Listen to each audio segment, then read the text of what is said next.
See, this never notifies me. And I can never tell when I've started the stream, which is very annoying. Anyway, we're live. Alright, I just wanted to do a video just going through some of the stuff that's happening at the moment. So, with boxing, I want to try and do a live stream every week. So, probably not going to get a chance tomorrow. So, I thought I'd quickly do one. A very unprepared one at the moment.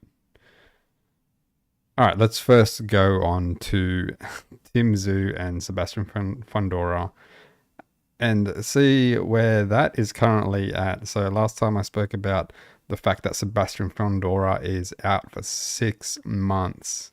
So he won't be fighting anytime soon. I think November, if he's fighting. I think he comes out in September. But and Tszyu doesn't come back until May. But rewind it back and let's have a look at Tszyu's promoter after the fight and what he had to say in terms of the rematch. All right, let's just take a listen. Someone tell us exactly what the rematch clause says. He knows there's a rematch clause there. He knows there's a rematch. If we want to take it, we'll take it. And you know, I'd love to see Tim take that and win them belts straight back. So I'm happy for a rematch to happen next. And you know. So, according to Tszyu's promoter, there is a rematch clause. But I think the rematch clause or the rematch might have been a rematch promise verbally. I don't think it was actually a written contract. So, not that that really matters, but yeah, let's continue. Good luck trying to get out of it. You know the Good luck trying to get out of big it. Fights and, you know, like, does a loss here scupper Crawford and Spence in the short term? It definitely affects the schedule. You know, everything that we'd sort of planned for this year is now rejigged, but I don't think it's for a bad reason though either. It just means that, you know, there's now another fight for Tim to consider. So yeah, I think it's definitely, well, it has thrown the schedule back for what Tim, Tszyu and his team were probably planning on wanting to achieve this year, considering that Sebastian Fundora is out for 6 months. So even to gain that rematch, not that he knew that at this point in time, but to now gain that rematch, you're going to wait until, I mean, November, maybe. I doubt September because that's when he's coming back. But yeah, probably around November. So you're probably going to want to squeeze a fight in, at least one fight in there. You don't, and yeah, as I mentioned before, Tszyu, noting he's passed recently, he's going to want to be active, which has been very good for him. The fact that he's been active, I think, has kept him at that top level and at the top of the ranks in his weight class. So you don't want to stop that. You want to continue the momentum, continue the drive. yeah. Kind of get the sense the rematch is there, but Tim still wants the bigger fights rather than the rematch. Is that big? Well, I mean, I was just asked a question if I'd love to see Tim have the rematch next, and I said yes originally, and I thought, well, look, if an opportunity to fight Errol Spence pops up, or an opportunity to fight Terence Crawford or anyone else as well, if one of those pops up, you're silly to not consider it. But. And I think that's where you can continue your momentum in terms of, or Tim can continue his momentum in terms of progressing his profile, I guess, by fighting someone like Errol Spence. Crawford will probably be, I think Crawford will probably skip him until he potentially gets the belts back, because I think Crawford is going to be aiming for unification and then undisputed. I think that's going to be his aim, his long-term goal. So there's no point of fighting someone like Tszyu when there's no belts on the line, because it's all risk without the reward. all of those fights are fights that he'd love to have. They're fights that I'd love to see him in. He didn't lose anything tonight in his stocks. You know, it just showed how much of a warrior Tim actually is, and you know how much he's ready to get in there and absolutely put everything on the line, because he's a bloke who couldn't see for 10 rounds, still managed to push it to a 100% decision. Is there a timeline with the rematch, boys? You're going to make me check my paperwork. Look, Or maybe there was something on paper, because he's referring to checking his paperwork. So maybe it was more than just a verbal. there's definitely a timeline, and we'll have a discussion over the next few days as to when we'll activate it, or whether any of these other big fish want to jump up and swim with Tim. Just to confirm, like if Tim wants to fight Fundora next, that's the call. Yeah, that'll be the plan. Yeah.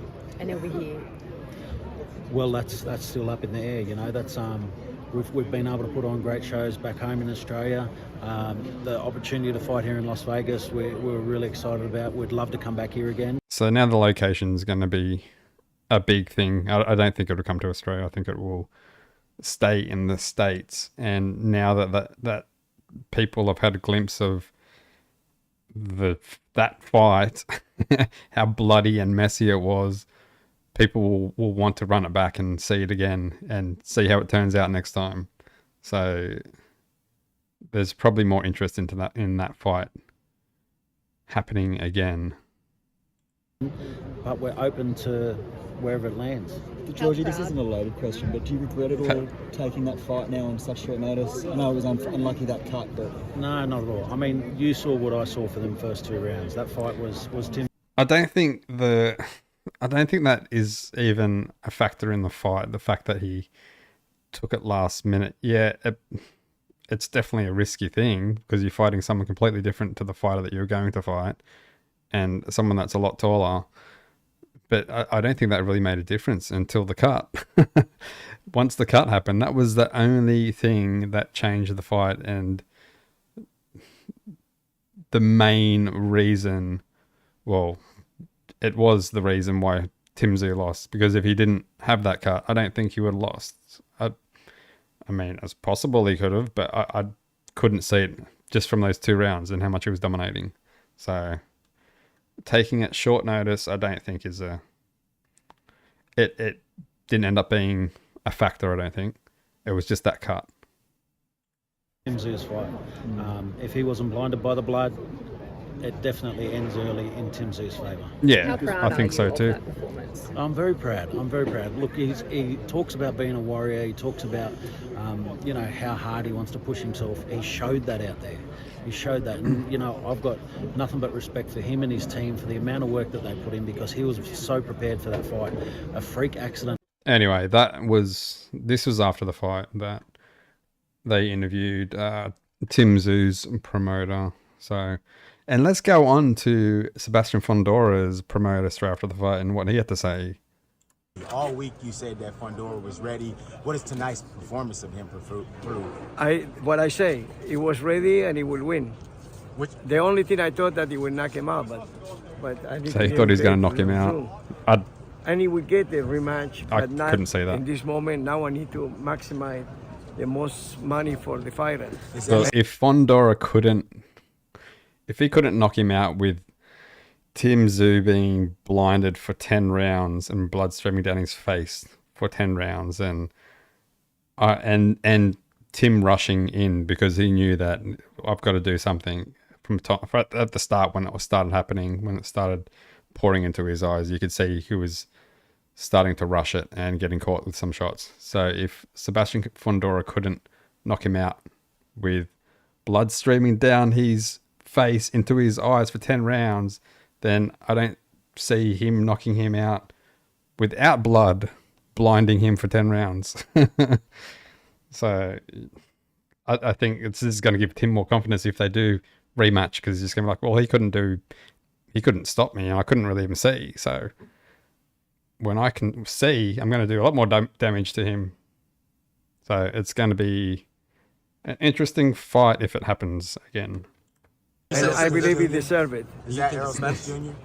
That's correct. Over Crawford? Like, does Spence more money? Or? No, Crawford will not sell out 90,000 people in Dallas. I can tell you that much. But is Crawford the better fighter that you Oh, think? So he's saying, and this is after the fight, he's saying Spence, they're looking at fighting Errol Spence Jr.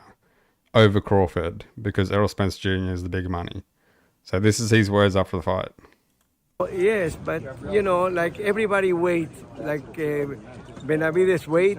Why not Crawford? Let him wait one time or maybe twice, and Yeah, then he yeah, go. let Crawford Even with wait. Spence, losing the fight, Crawford beating, you still think the Yeah, value's Crawford better doesn't on deserve Spence? in the end of the day, is maximize the profit for the fighter.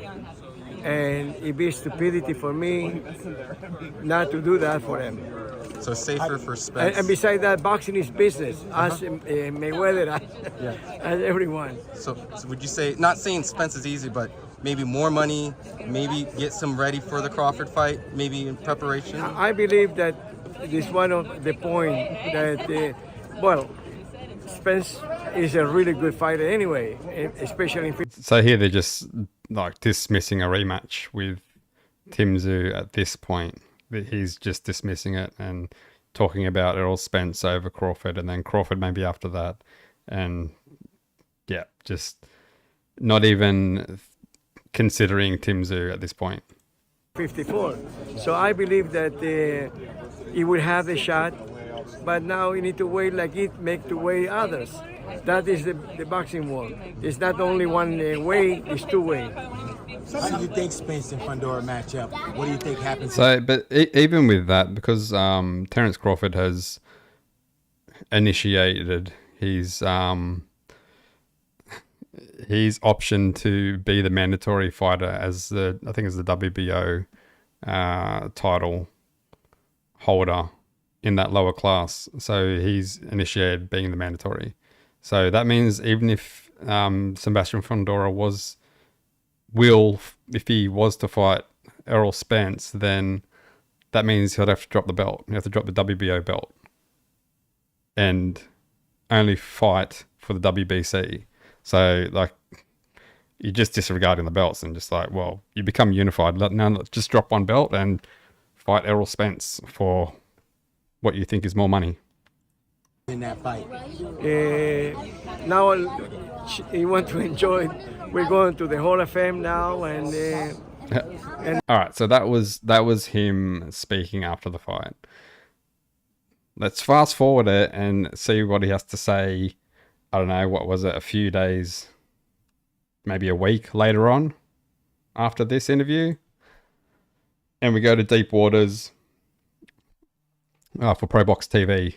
And this is what he has to say. Important promoters in all of boxing. Not only is he the promoter and manager of Sebastian Fundora, but also the promoter and manager of one of the biggest names in boxing, one of the hottest fighters on the planet, David Benavides. We're joined by Samson Lekovitz. Samson, thank you very much for taking the time to join us here on Deep Waters. How are you doing, sir? How's everything? very good. It's my pleasure to be in my home, Roblox TV. Thank you. Well, let's talk about the Fundora and Tszyu. How real is the possibility of a rematch between those two? Well, I give my word, and my word is a bond. And for 30 years, I comply with that. So the rematch will happen when both of them is ready to fight again. So there you go. Oh, wait. I forgot. I gave my word. Sorry, I forgot all about that. Oops. Samson, can you speak to that? Can you speak to the injury sustained by Sebastian during the fight? You know, there were reports that he broke his nose and will be out of the ring until September, maybe even November. How damaged is the nose, and what are the doctors saying? Well, it will not come back before November. It will not come back before November. Fundora say that the most important is the health of his boxer and son. So it will not happen before November. I'm not a doctor. You go. I didn't talk about the injury, but this is the decision of the doctor of the Commission of Nevada. Samson, both guys had bad injuries in the fight. It seems like both would probably be suspended for a while, and both would be out of action. Would this rematch be immediate rematch? Would there be fights in between and they rematch later? Because obviously a rematch, if it's not called for immediate rematch, can also happen at different times. When you say there's a rematch for the fight, are you discussing that for later coming back from the injury? Would there be an in-between fight? Would there be I think, yeah, and I think it will be a rematch. It'll probably be Sebastian Fundora's first fight back after his injury, but I'm not sure about Tszyu. I think Tszyu will try and squeeze at least one, maybe two fights prior to the rematch. direct rematch? What are your thoughts? Well, the suspension for Tszyu is not so bad. He can fight in June, July. Exactly. Because the cut what he have in the head is not so severe like it can be in the nose. Because even though if you fix, or surgery or whatever in the nose, you need to have time, maybe 3, 4, 5 months only to heal correctly. Did I'm not a doctor, but this is what It must have been a pretty bad break, and it must be a break that's causing breathing problems if there's some sort of surgery that's involved in it. It must be pretty bad. Fundora suffered fractured nose, Samson? I don't know if it's a fracture or it's a... I'm not a doctor. I saw the bleeding, but I don't know exactly what it is. I didn't spoke because of 6 months. That's what he said. The commission.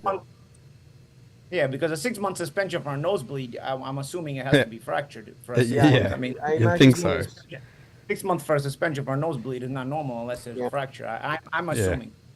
Yeah, but I don't have the doctor. Besides, we have the official doctor of the commissioner, but I don't have any other doctor. And now he's in the mountains, enjoying his win with his sister and the father and the whole family. Enjoy the win. You got 6 months to enjoy it before you have to come back and get in with the same guy. Get in with the same dangerous guy. Good luck. Enjoy your rest. Yeah, so that's...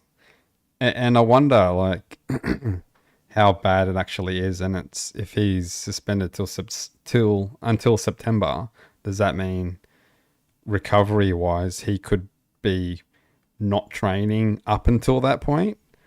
Because, yeah, if you're not training up until that point, and then you're looking at trying to get a rematch in November, you've only got a very short, brief window to spar and start training again. I mean, you could probably still start training, but getting in the actual ring and start actually sparring and allowing people to hit that nose.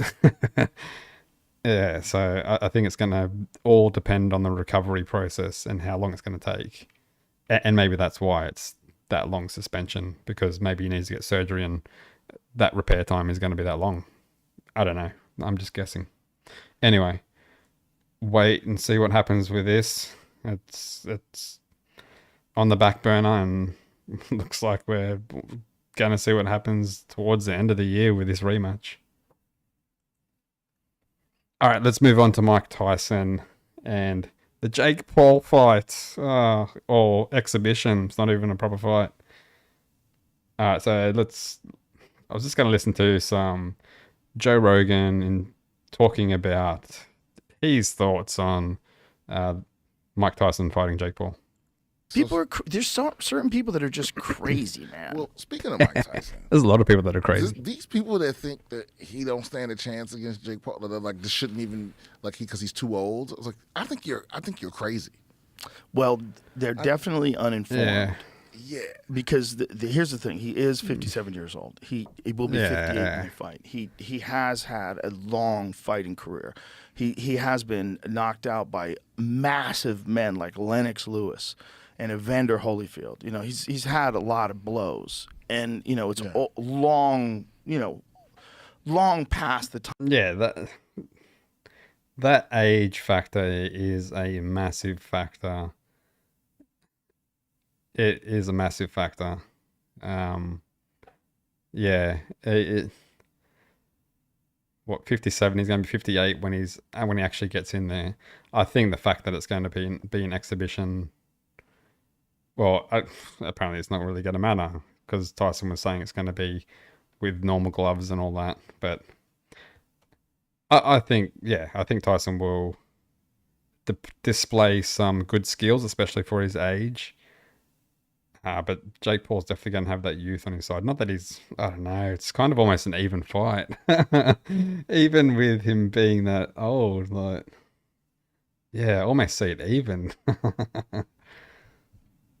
Tyson will just open him up with his defense, with his crappy defense that Jake Paul has. But yeah, Tyson might gas a bit because he's a bit older, but even Jake Paul doesn't really have the best stamina either. Like, he gets gassed out. So it's gonna be pretty competitive, I think. Time where most people ever fight. You know, the only person that ever fought competitively after age 50 is Bernard Hopkins and Archie Moore. Archie Moore did it back in the day. Foreman was 40s. Bernard Hopkins. Foreman was in his 50s, I believe, when he had his last fight. Was he? He won the title. Yeah. Foreman was Bernard Hopkins was the oldest person to win a legitimate world title. Hold a legitimate world title, I'm pretty sure. Want some ice and glasses and shit? Yeah. I think Foreman captured the heavyweight title at the oldest age, which was 46 when he fought Michael Moore. He hit him with this perfect right hand. It was crazy. That's okay. That's that bodega cat. That's Mark Norman stuff. We got some good shit, though. So how old was he? 48. So his last fight when he fought Shannon Briggs. Shannon the Cannon. Shout out to Shannon. What? Let's go, champ. Briggs. So he beat Lou Savarese. He was 48 years old. Crazy. And he knocked out Michael Moore. He was 45. So he was the oldest man ever to win the heavyweight title at age 45. And you got to realize, like, that's a real 45. That's not like a 45 today. Yeah. The 45 today is 45 with testosterone replacement and human growth hormone and peptides. Well, that's what I'm saying. Mike Tyson, he's 57, but he got access to everything. Yeah. And he's also doing this very unique kind of training with... I think that is a big difference as well compared to when he was fighting. Like, now, at the age that he's at, he has a lot of access to a lot of advancements in training, sports science, and all that sort of stuff to get him at the best possible state that they can for his age. So that's giving him more of a shot against Jake Paul. So yeah, it's going to be interesting. Electrical muscular stimulation that I've talked to some people that do that, and it has massive benefits of rehabilitating injuries, and it also for a lot of people gives them significant gains when they use it as opposed to just using weightlifting. I don't know too much about the science behind it. When Jamie comes back, we'll have him look it up, but you slap electrodes onto yourself. They put these pads on you, and it's hooked up to a machine. Okay. And while the electricity is going into your muscles, you're doing exercises. So while you're getting jolted, you're doing squats and you're doing like deadlifts. You're doing all this shit while you're connected to this thing that's stimulating your muscles. But isn't that cheating? 'Cause my main concern would be, I guess, in my head, where it's like, what if the electricity, the timing's off, and it goes to control? Anyway, I guess that's a good point. The fact that he does have access to a lot of, I don't know, sports science, technology, things that advancements in sports science. Like, it's come a long way since he was last fighting. So that is definitely a benefit for him. And obviously he has access to all of that. So it's definitely going to help him with this fight at his age. So, yeah, wait and see. Well, he wasn't too bad when he fought, I'm having a mind blank, Roy Jones Jr. When he fought Roy Jones Jr., he actually went pretty good. I think he was kind of like, I don't think he was going full throttle, but yeah, he seemed to be doing all right getting some good shots in. So he was still sort of on the ball with landing shots and I mean Roy Jones wasn't. I mean Roy Jones was still good, but he wasn't. He was. You could tell he was nothing like he used to be. And Tyson could catch him with some shots. So yeah, it was interesting. Anyway, moving on from that. So, and this is another thing. We still don't know the rules of the actual fight. If we know it's going to be an exhibition, but we don't know the rules. So, and I've looked in a few places and I can't see anything. All I can see is like things on Instagram where they're not reliable sources and people are just going off them and making YouTube videos about them, like the rules, 16-ounce gloves, 2-minute rounds, no official judges, no winner unless KO. And then you got Instagram things here. New rules for Tyson versus Paul. So fighter over the age of 36 must successfully complete an EEG and EKG. I think this one is right in terms of what they have to complete. The EEG and the EKG. Both fighters will wear 16-ounce gloves rather than the regular 10-ounce gloves. I haven't seen that officially anywhere. And the fact that it's going to be 2 rounds, I haven't seen that anywhere either. No official judge. Well, it's not going to be no official. There isn't going to be any official judges because it's an exhibition. So you don't need judges because no one wins. So then you look at. So I tried to do some research and have a look to see if there is anything about the rules. And this is the most latest thing that I can see that looks legit about Mike Tyson versus Jake Paul, drug testing rules for boxing fight. So Mike Tyson and Jake Paul will be drug tested ahead of their boxing fight this summer. Tyson will come out of retirement, blah, blah, blah. The power clash in Texas. So, yep, Tyson claimed it would be an exhibition, but the rules would be those of a real fight. And regardless of the bout's status, so the Texas Department of Licensing and Regulation told World Boxing News contestants who fight in Texas are subject to random drug tests. Combatants over the age of 36 are also required to pass an EKG and an EEG. So that is true, that part of it. But not the rules. And on the subject of the fight rules, they added, we have not received a proposed card from the promoter.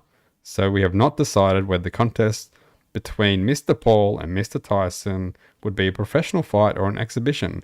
So that's not even confirmed either. It's not even confirmed whether it's going to be an exhibition or a professional fight. But we are still waiting to receive the proposed card from the promoter. We are hearing occasionally from the promoter, but not from the camps. So even though Tyson said it's going to be an exhibition fight, and I guess if the promoter says, okay, this is going to be an exhibition fight, then I'm guessing it will be an exhibition fight if that's what they're putting in for.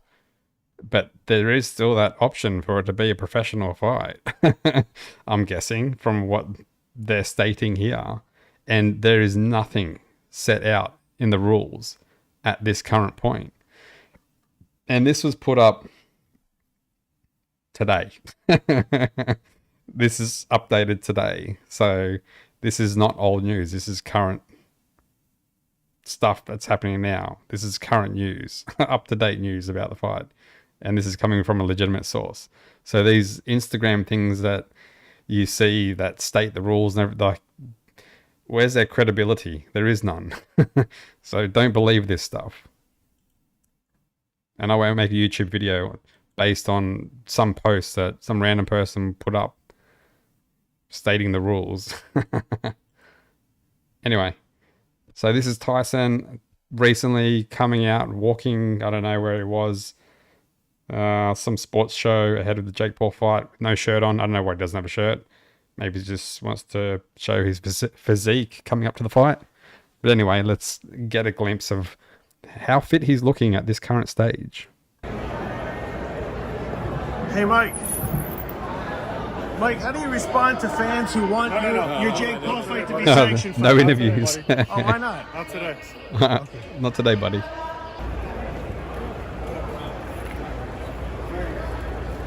So he's looking... Gotta communicate ahead of time.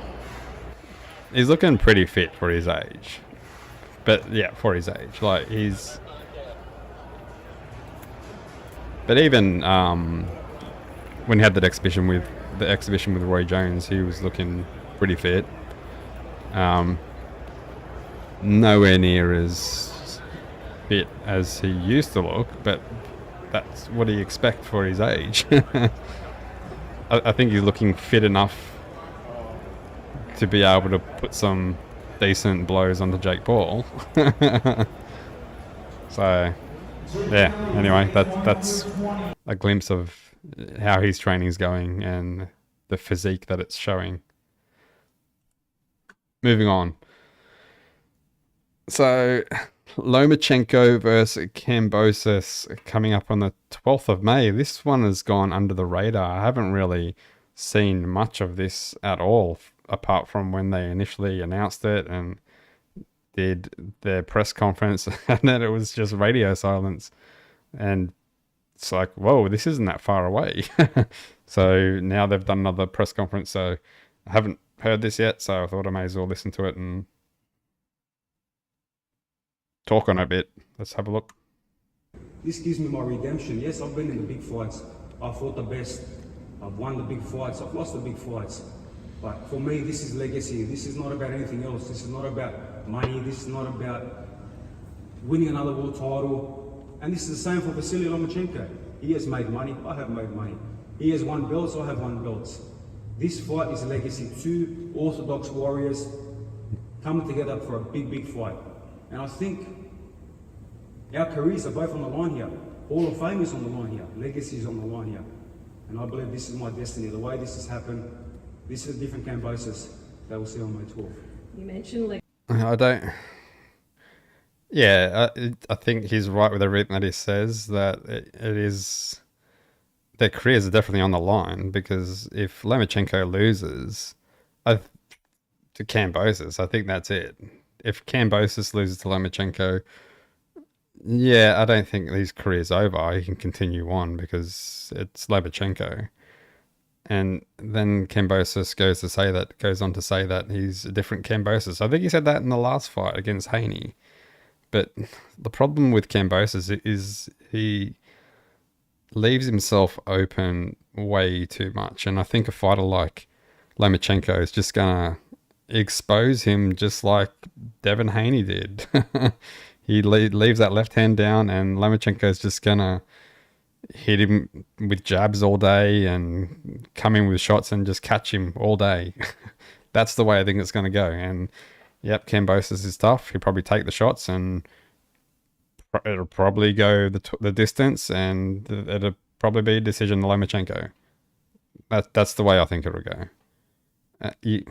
I think Kambosos has been fighting the style that he's been fighting for so long. He's not going to be able to change it in such a short time. Because if he wants to change his style, he needs to work on his defense, because that's probably the biggest factor that lets him down. His defense, it's very exposed. legacy. Jim, what would a win on May 12 do for George's legacy?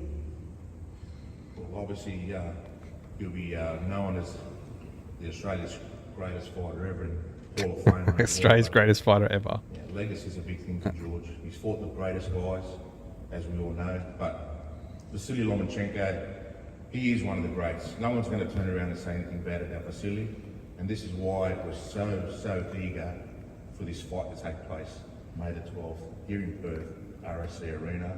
And congratulations once again to Western Australia, to the Deputy Premier, to TEG, main event.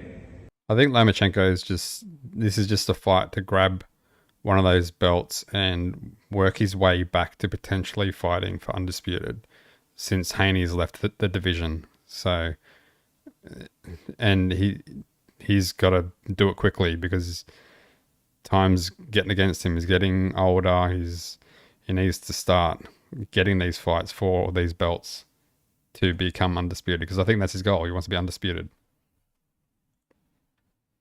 And everybody who was involved, Luke Bell and Top Rank, for putting this together. There seems to be a bit of a different vibe to today's announcement. There is nothing but respect for your opponent, a bit different to the build-up against Haney. Why is that? Look, me and Lomachenko are the same. You know, we are warriors. We come to fight. We have the same faith. We don't need to disrespect this fight. We don't need to go over and above. The names here, Lomachenko, Kambosos, Lomachenko. What is on the line? What is at stake here? Sells this fight. This is the biggest fight in Australian history. Yes, I've had some big fights. It's not the biggest fight in Australian history. It's definitely not. Devon, but this here is legacy, destiny for both of us. We don't need to go overboard. We don't need to create any other, storyline, no headline. This is respect. Two warriors coming to fight for legacy and to show the world. Anyway, this is the initial. I didn't even realize this is the initial press conference for when they announced the fight, because this was 2 months ago, and I think there was one recently, press conference recently, but yeah, there hasn't been hardly anything on this, so I don't know, maybe they're doing all the advertisement in Perth so they can sell the tickets, but I haven't really seen much at all, so I don't know how it's going to go. Especially pay-per-view wise. They need to start promoting it. I don't know how interested people are with this fight. I mean, yeah, it'll be interesting to see Lomachenko fight Kambosos for a belt, and I think a lot of people will be behind Lomachenko to gain that belt and continue his path to potentially being undisputed. So I think that's going to be more of the draw card for people watching this fight. Anyway, moving on from that. So, David Benavidez recently doing an interview drunk. You want to fight Canelo and you're going to fights and drinking and getting drunk and then having an interview. And this is just an interview that obviously caught you, well, didn't catch you, and you're at a fight, you're drinking, you're caught on camera, and you apologize. Is this the only time you've been drinking? How serious are you about fighting Canelo if you're drinking? So he released an apology stating, I just want to take this time to apologize to all my fans and to the people that seen me last night drunk. And that's what he wrote. I think it was on Instagram. I had one too many drinks and made a complete fool of myself. Shake my head. This will never happen again. Yeah. I think we've all been there where we've been too drunk and made fools of ourselves. But when you're an elite level fighter, you probably shouldn't be doing that. Especially if you want to fight someone like Canelo, and Canelo's just going to look at you like, are you serious about fighting me? Like, he already doesn't want to fight you anyway. Or maybe it's a tactic to I don't know, be like, hey, I'm just off the rails. I'm not going to be a challenge to you. Fight me, please. Anyway, and then moving on to someone that I don't know what the hell he's doing, if he's on drugs or if he's drinking or if he's just obsessed with the camera, but Ryan Garcia, my goodness. So this is some footage of him training recently. Well, 4 weeks ago. Let's go, Gaines. Where's Derek at? Oh, Derek's coming in right now. It's work time, baby. I bet y'all hate that I'm in the gym. Derek, you ready to train today? Let's go. Every day? All day, every day. Come on now. We're not taking any breaks. None. All gas. So this is how it is now. It's like, every gym, well, most gyms these days, it's all camera, everything's going on social media, it's all show. That's got to be distracting if you're a fighter. Like, sometimes you just want to be in the gym, you just want to train and just focus on the fight. You don't want all the cameras on you all the time. If you're really dedicated about fighting, it's not about being on social media all the time. That'd be annoying. Distracting, I should say. I mean, how can you pay attention to, like, completely focus to what you're doing when you have a fight coming up, when you've always got cameras around you and you're playing to those cameras? So it's always going to be in your head. Yeah, the camera's there.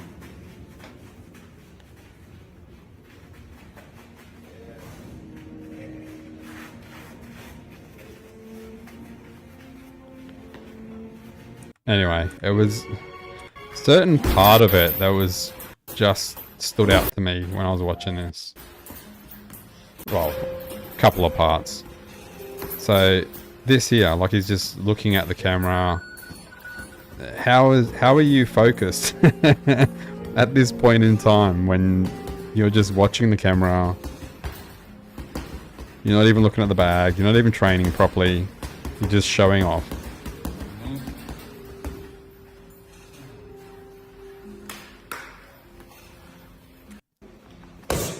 And then, yeah, this is probably the main part. That was just like, I don't know what this guy's doing. I don't know if he's drunk, if he's on drugs. Keep going.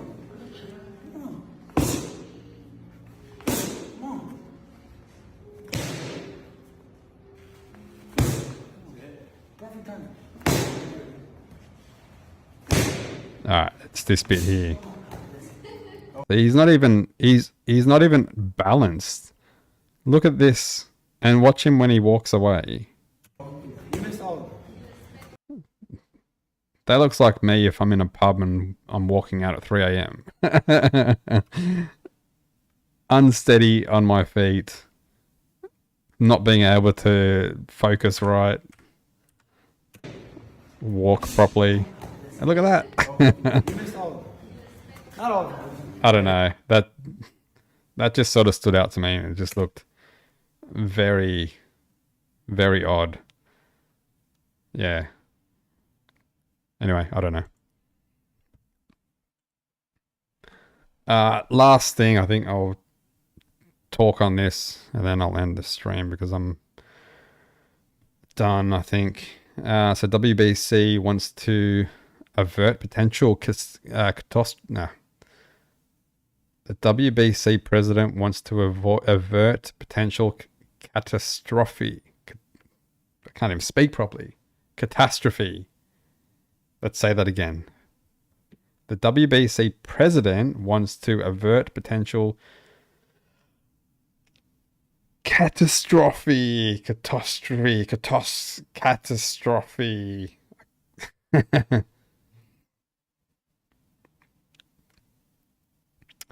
With 6 judges for Fury vs. Usyk. Catastrophe, that's the word. I don't know why I couldn't even say it. WBC president wants to avert potential catastrophe with 6 judges for Fury vs. Usyk. So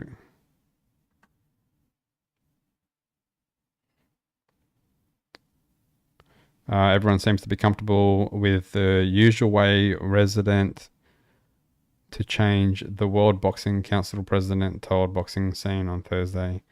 But following another weekend of hard-rattling scorecards in the co-main and main event of the Premier Boxing Champions Amazon Prime Video pay-per-view card in Las Vegas, Solomon believes his pitch is a sound one. Solomon is set to propose a plan to slew the officials, including sanctioning body personnel and promoters, to place 6 judges at ringside on the 18th of May for the Tyson Fury versus Alexander Usyk bout for the undisputed heavyweight title in Saudi Arabia. Yeah, so that's an interesting one. I think, so you're doubling the judges that you have, but I think a good idea would be, instead of having 6 judges ringside, why don't you have 3 judges ringside and 3 judges not ringside that are watching it via the, I don't know, the video display or whatever they can display the fight on. So, because sometimes you don't see things obviously with angles on the ringside, and yeah, sometimes you don't see things from the broadcaster, but I think you catch a lot on the broadcaster that you might not catch sitting down ringside, and vice versa. So maybe that's an interesting experiment. It'd be interesting to see if there was any difference between what the judges would see and how they would score. If some of them are going to be very similar from the different points of views that they're watching the fight, instead of squeezing them all around ringside. So if I was going to do that, that's the way I would do it. I'd have 3 watching the broadcast and scoring off the broadcast with the volume down because the commentators are distracting, and 3 ringside. So that's my pitch. So take it or leave it. Anyway, I just thought that was an interesting little story that I've seen. And I'm done for this stream because it is late and I want to go to bed. So until next time, peace out.